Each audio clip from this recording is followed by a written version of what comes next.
10월 31일 오늘의 말씀은 사무엘하 24장 18절에서 25절입니다.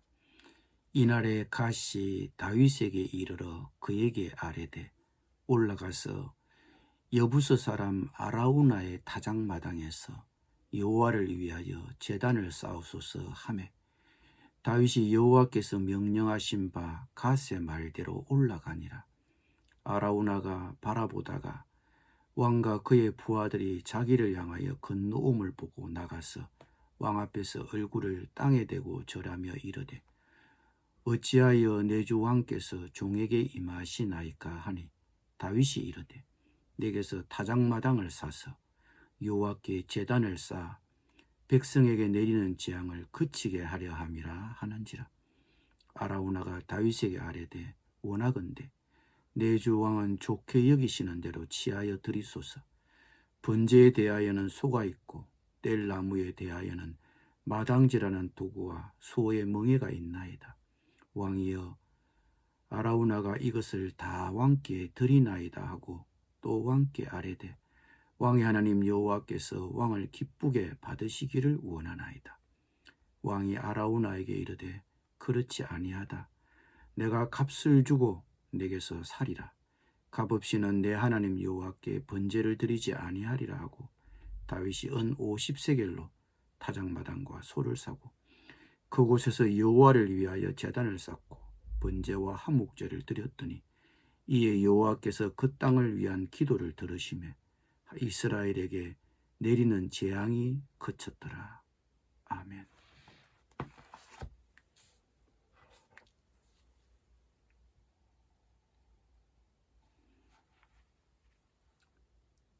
다윗이 자신의 범죄로 인해 백성이 죽어나가자 다윗은 그 책임을 통감하고 무릎을 꿇었습니다. 그러자 그날 갓이 다윗에게 와서 말하였습니다. 여부스 사람 아라우나의 타작마당에서 여호와를 위하여 제단을 쌓으소서. 하나님의 무서운 심판을 멈출 비책은 바로 아라우나의 타작마당으로 올라가 제단을 쌓으라는 것입니다. 그런데 이 타작마당은 하나님의 진노를 내리는 천사가 멈춰 선 곳입니다. 하나님의 진노를 내리는 천사가 온 국토를 다니며 전염병을 퍼뜨리다가 마지막으로 이스라엘의 수도 예루살렘에서 그 절정을 쏟으려 할 때 하나님이 마음을 돌이키신 곳입니다. 16절을 다시 보죠. 천사가 예루살렘을 향하여 그의 손을 들어 멸하려 하더니 여호와께서 이 재앙 내리심을 뉘우치사 백성을 멸하는 천사에게 이르시되 족하다 이제는 내 손을 거두라 하시니 여호와의 사자가 여부스 사람 아라우나의 타작마당 곁에 있는지라.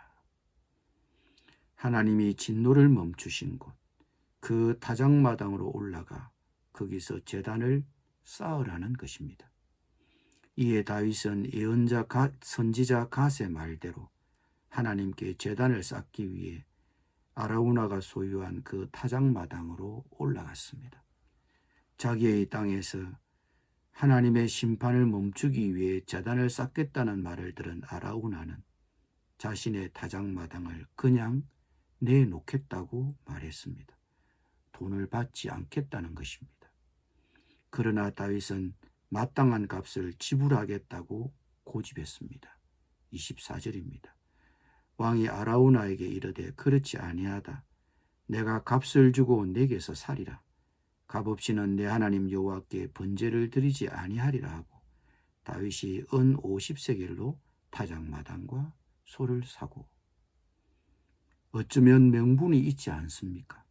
그저 준다고 해도 또 그것을 그저 받아도 될 만하지 않습니까?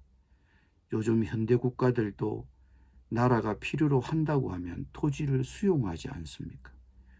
또 지금 전염병이 돌아 수많은 백성들이 죽어나가는 절망적인 상황인데 그래서 제단을 쌓겠다는 임금의 말에 땅을 내놓겠다고 하니 그냥 받아도 명분이 서지 않습니까? 그러나 다윗은 그렇게 하지 않았습니다. 토지를 그냥 수용하지 않고 정당한 값을 지불하고 샀습니다. 그리고 그곳에서 하나님께 제단을 쌓았습니다. 25절입니다. 그곳에서 여호와를 위하여 제단을 쌓고 번제와 화목제를 드렸더니 이에 여호와께서 그 땅을 위한 기도를 들으시매 이스라엘에게 내리는 재앙이 그쳤더라. 물론 하나님이 먼저 심판을 그치실 마음이 있었지만 다윗의 경건한 제사도 그 땅의 심판을 그치게 하는데 중요한 기여를 한 것이 사실입니다. 하나님의 은혜가 먼저냐 인간의 행동이 먼저냐 그것이 중요한 것은 아닙니다. 하나님이 마음도 먹으셨고 다윗의 제사도 받으셨다는 것입니다. 우리의 기도가 무엇 그리 큰 일을 하겠는가 그렇게 생각하지 마십시오. 특별히 하나님은 이웃을 향한 공동체를 향한 중보 기도에 관심이 있으십니다. 하나님은 그 기도를 들으시고 생각하신 은혜를 베풀어 주시는 것입니다. 중보 기도의 중요성이 여기에 있는 것입니다. 기도가 이렇게 큰 일을 하는 것입니다. 하나님이 그 기도를 하라고 하셨습니다. 특별히 자신의 잘못으로 이웃이 고통받고 있는 일이 있다면 더더욱 기도해야 합니다.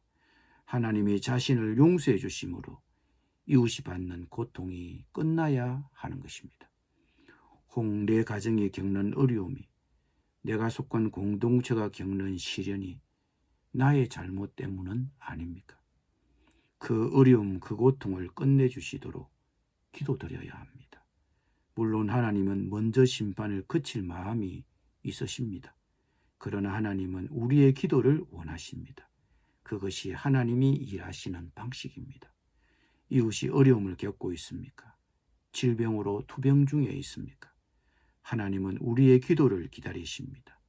제단을 쌓고 기도드립시다. 주님께서 그 이웃의 고통을 해결해 주시도록 기도드립시다. 기도드리겠습니다. 주님, 내 이웃, 내 동료의 고통과 어려움을 끝내 주시옵소서. 혹 나의 잘못으로 가족이, 동료가 고통을 당하고 있는 것은 아닌지요. 주님, 저의 잘못을 용서해 주시고 그들이 겪는 고통을 해결해 주옵소서. 예수님의 이름으로 기도드립니다. 아멘.